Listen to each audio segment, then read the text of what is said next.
मोदी जी तो मोदी जी हैं। मैं जनरली ये फील करता हूँ कि एक तो उनकी एनर्जी का लेवल कमाल का है। हाँ। 75 की उम्र में, 74 की उम्र में इतनी एनर्जी, हम तो 50 में उतनी एनर्जी में नहीं रहते हैं। दूसरा, टेक्नोलॉजी को लेके जो ओपननेस है, जो कि आमतौर पर इस उम्र में कम दिखती है लोगों में।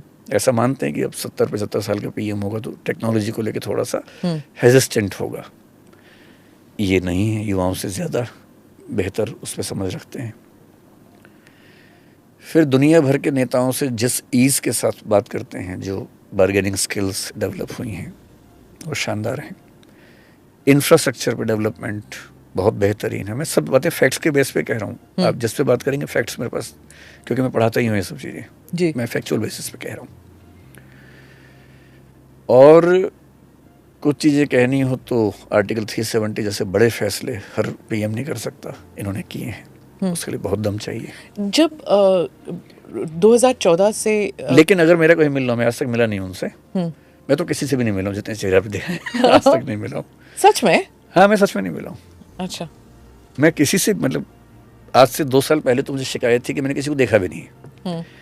तो 2 साल पहले मैं बॉम्बे में एक कॉन्क्लेव में गया तो वहाँ मुझे सामने दिख गए। नितिन गडकरी की स्पीच हुई, अश्विनी वैष्णव थे, अरविंद केजरीवाल थे, जो महाराष्ट्र के सीएम अभी हैं वो भी थे, पंजाब के सीएम आए हुए थे। तो मैंने देख लिया कम से कम सामने से कि और उसके 4-5 महीने बाद दिल्ली में कॉन्क्लेव था, उस दिन मुझे मोदी जी सामने दिख गए। तो मैंने देखा है मोदी जी को और कुछ नेताओं को, लेकिन मिलना तो बहुत दूर की बात है, मैं आज तक नहीं मिला हूँ। आपने इंटरपर्सनल स्किल्स के बारे में कहा मोदी जी का, जो विश्व के जो नेता हैं उनसे जब बात करते हैं, मैं इसके बारे में आपसे पूछना चाहूँगी, क्योंकि जब वो 2014 में आए थे तो मोदी जी के बारे में कहा जाता था he doesn't know foreign policy. वो गुजरात में रहे हैं, कभी पार्लियामेंट में he was not an MP, तो फॉरेन पॉलिसी के मामले में वो जानते नहीं है। प्लस वो इंग्लिश स्पीकिंग नहीं है।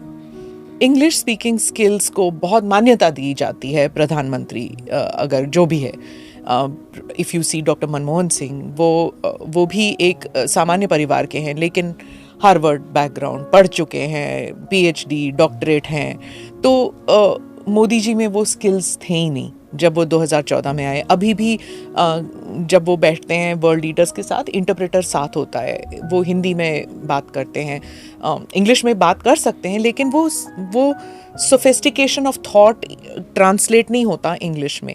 आप क्या समझते हैं कि वॉज दैट अ नेगेटिव जब वो प्रधानमंत्री बने? हिंदी मीडियम या हिंदी स्पीकिंग स्किल्स से इंग्लिश स्पीकिंग स्किल्स, वो कहाँ तक इज़ अ बैरियर? मुझे नहीं लगता कि बैरियर है। मैं तो भाषा को लेके वैसे भी बहुत मुखर रहने वाला इंसान हूँ। इतनी बड़ी आबादी हमारे देश की है, हमारे पीएम को दूसरों की भाषा जाननी पड़ेगी, ऐसा क्यों हम मान के चलते हैं? और दुनिया केवल इंग्लिश तो बोलती नहीं है। हम फ्रांस जाएंगे तो फ्रांस का राष्ट्रपति शायद चाहे कि हम फ्रेंच बोलें, हम क्यों फ्रेंच बोलेंगे जब ये काम इंटरप्रेटर्स कर सकते हैं? प्रधानमंत्री की असली भूमिका है कि देश के लोग उसको समझते हों और देश के लोगों की बातों को वो आगे लेके जा सकता हूँ। तो मैं तो इस बात से खुश रहता हूँ कि हमारे पीएम हिंदी और गुजराती जानते हैं। अंग्रेजी जानते तो और अच्छा होता है, लेकिन नहीं जानते तो उससे क्या दिक्कत है? अंग्रेजी नहीं जानने से आज तक ऐसी क्या कमी आ गई उनके काम में? और फॉरेन पॉलिसी नहीं जानते तो ठीक है। एक प्राइम मिनिस्टर 70 मिनिस्ट्रीज कैसे जानेगा? कई मिनिस्ट्रीज नहीं जानते। मनमोहन जी बहुत पढ़े लिखे थे फाइनेंस की दुनिया में, पर कल्चर पे शायद ना पता हो उनको। ऐसी कई चीज़ें होंगी, स्पोर्ट्स पे नहीं पता होगा, तो उसके लिए और मंत्री हैं और सेक्रेटरीज हैं, एक्सपर्ट्स हैं। तो फॉरेन पॉलिसी उनको बताने के लिए फॉरेन सेक्रेटरी हैं। आईएफएस सर्विस में इतने ऑफिसर्स हैं, वो किस लिए हैं? तो पीएम को अंग्रेजी नहीं आती है, ये निरर्थक बात है, मीनिंगलेस बात है।